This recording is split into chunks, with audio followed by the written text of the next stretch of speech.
Hi, good afternoon, folks. I'm not going to keep you too long. I'll only keep you for about 10 or 15 minutes. I myself, I'm not really in a rush to get home because I come from Canada and it's minus 25 there. I just checked the weather, so my flight is tomorrow and I'm okay with that. My name is Andrew Brown. I've been working for about 3 years in Cisco with resilient packet ring technology in the test development group. So I've been testing basically the hell out of this stuff for about 3 years on 72, 7500 at 12,000 and the 10720 platform. It's a critical year for the standardization of resilient packet rings in the IEEE with the 802.17 working group, and I thought it was a good time to give you guys a quick update on what things look like in terms of the standard progress and how the actual protocol is emerging in terms of how does it compare to the SRP protocol, which is a Cisco proprietary protocol, and give you guys an idea what it looks like. Are people familiar with resilient packet rings in the room? Fairly familiar? Okay, not too many. So a brief overview here. What is a resilient packet ring? It's a layer 2 architecture. All right, so what we're talking about here is a layer 2 protocol that looks a lot like FDDI, but it's not FDDI, and it doesn't use tokens. 2 bidirectional rings, also very similar to SONET BLSR topology. The fundamental differences here are both rings carry data at the same time, and it uses a property called spatial reuse. Spatial reuse is very unique in the fact that when a packet arrives at its destination, say it's going from A to B, B will strip it off, destination stripping. So the bandwidth between B, C, D, and all the way back to A is not used up by a token, for example, in the case of FDDI, a token ring, but it's stripped off and that bandwidth can be reused. So the bandwidth multiplication capabilities of the resilient packet ring are tremendous, and that's why you guys as service providers, it's a great technology for high-speed bandwidth services. Other fundamental things to note are that it retains the same amount of resiliency as you have with SONET today in terms of the 50 millisecond restoration. A couple highlights there. So the working group, all right, the 802.17 working group was started in January 2001. The first plenary meeting was in March 2001 that I attended. Essentially, I'm going to give an update of sort of where we are in the standards group at the very end with a slide, but the mandate of the group is to develop a new layer 2 protocol, basically a new resilient packet ring protocol, a new layer 2 MAC protocol, if you will. There's a link there on the bottom if you want to go to the web page, gives more information on it. So let's just break it down, right? So physical layer, .17 versus SRP, which is what I'm most familiar with, and it seems to be the most prevalent implementation out there. There's also others from Lantern Communications, and Nortel has a protocol called IPT, Internet Packet Transport. I'm most familiar with SRP, so that's why I'm comparing the two. Essentially, .17 supports SONET PHY layers and Ethernet PHY layers. Fundamental difference is that .17 supports all the way down to OC3, whereas SRP only goes down to OC12 level. Right now, there are no Ethernet implementations of SRP, but there's no limitations preventing that. There's a little link there on an informational RFC on SRP if people are interested. Frame format, here's the way the frames look. Very, very similar. Ring control, right? I'll break them out a little more in a bit. Destination, source address, all the standard stuff. You see the protocol type. On the left is SRP version 2. On the right is .17. I've made an error in my slides there below the HEC or the header error control field. It should be protocol type as well. Sorry for that. You look at .17 frame format on the right, ring control, DA, SA, and it's got 2 new fields, extended ring control and header error control.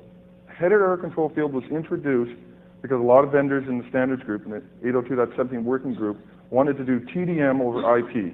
They wanted to protect the header in the case that the payload was corrupted. So basically TDM over IP applications.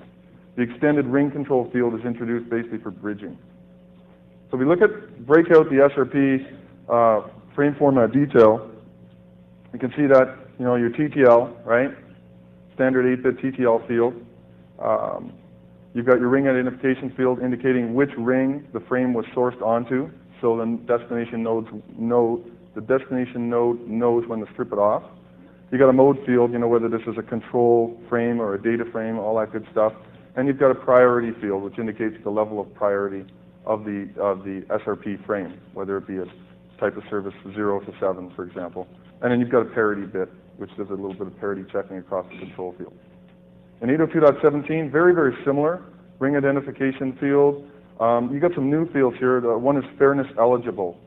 So some frames, the media access control protocol in the .17 protocol is called the fairness protocol, essentially.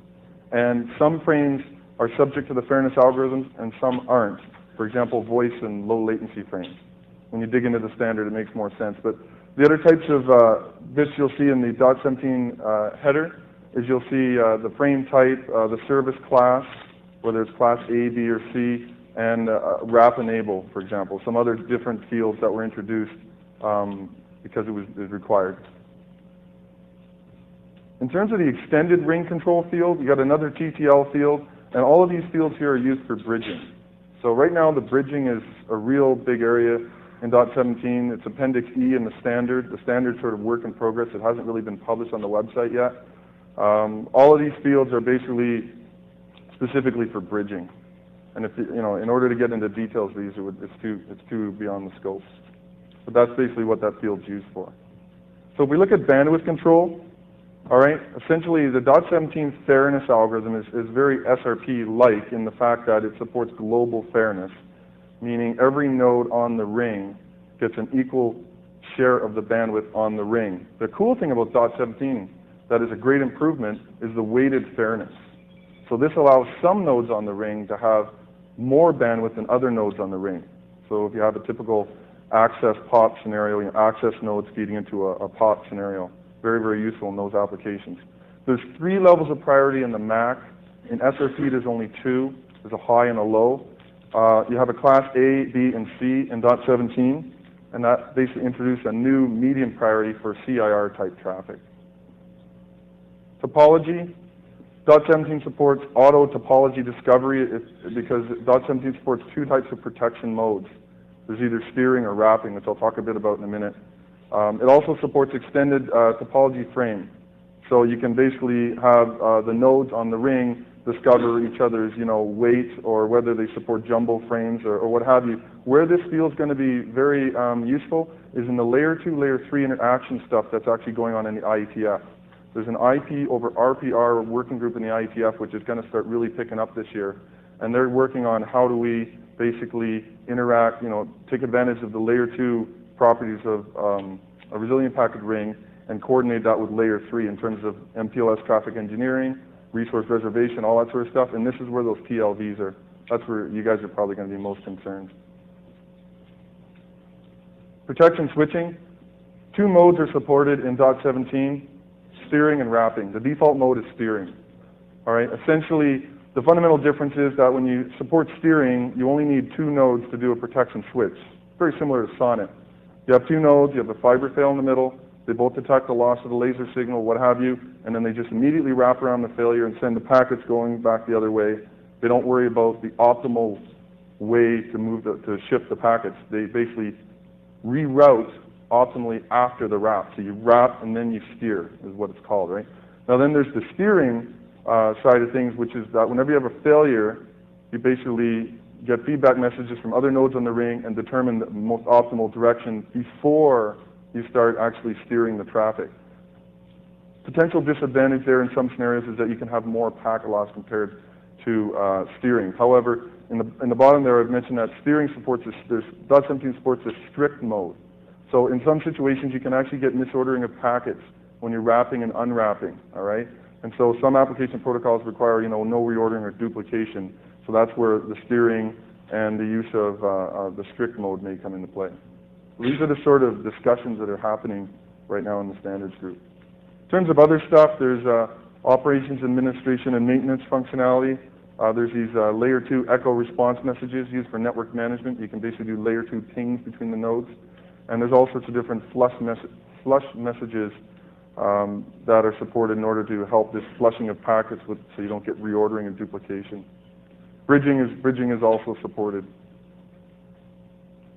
Full compliance of 802.1 D and Q. This is just a sort of summary slide of all the stuff I've been talking about, you guys, just for reference. All right, now in terms of the timeline for the working group, we just got out of January 2003. We did a working group ballot on draft 2.0. and essentially it was 53% approval. You need 75% approval, or even more preferably, in order to go on to what's called the sponsor ballot. And then after the sponsor ballot, you essentially go into the IEEE RevCom review process, where the standard sort of gets rubber stamped, and that's it. So the current view right now is that there were 1,200 comments in the first standard, so it's going to take a while to resolve through these comments, but 2.1 is coming out in March. There's going to be another working group ballot. There's going to be meetings in April, May, and June, and they're basically going to do this comment resolution process. And right now we're targeting July, probably is a realistic goal for getting all the comment resolutions completed and getting like a really good, 80 or 90% approval on the working group ballot. And so therefore, a sponsor ballot in September, and then looking at a final standard in December timeframe. So final thoughts on this. I think, you guys should maybe start taking a look at the features of .17 and what resilient packet rings offers you in your architectures, especially architectures you may be deploying in 2004. In terms of products, I think you're going to start seeing things roll out from vendors probably in the first half of 2004. I put my email on this presentation, by the way, and I definitely invite your feedback as to what you think in terms of the new features that .17 is offering and what's important to you, especially on the layer 2, layer 3 interaction side. I'm in charge of the test efforts in Cisco for RPR, resilient packet rings, and I'm definitely interested in any feedback you guys have on what you consider is important versus not important. All right, and I think I'm on time here. Thanks for your time.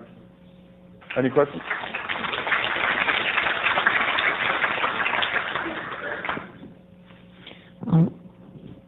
Can I ask a question? One of the things that from a L3 to L2 interaction is sort of more lacking from most LAN technologies is the notification when a node goes off the LAN. Does RPR have any sort of mechanism to notify L3 that the node has been taken off the LAN? It's a good question. Actually, it's one of the key questions. I call this question basically layer 2 convergence. So the problem statement is that if a non-adjacent node fails, you have to currently rely on layer 3 routing mechanisms in order to realize the node has failed, and then you reconverge, which is crappy for voice networks, right? Big time.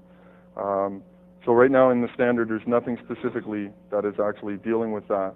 However, there is some talk in using those TLV functions in order to address that issue. Essentially what you need is a keep alive mechanism that operates on the ring a lot faster than the actual layer 3 mechanism. So I haven't seen anything specific in the actual standard, although I think this is something IETF will address in IP over RPR working group.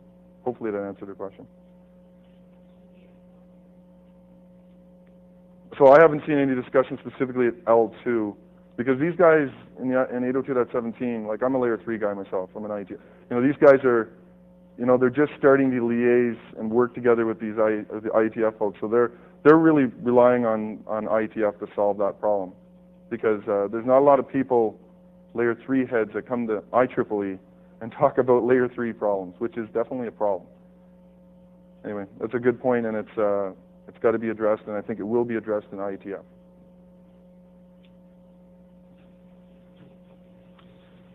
It's a fair amount of packet ring work that was done about 20 years ago and thereabouts.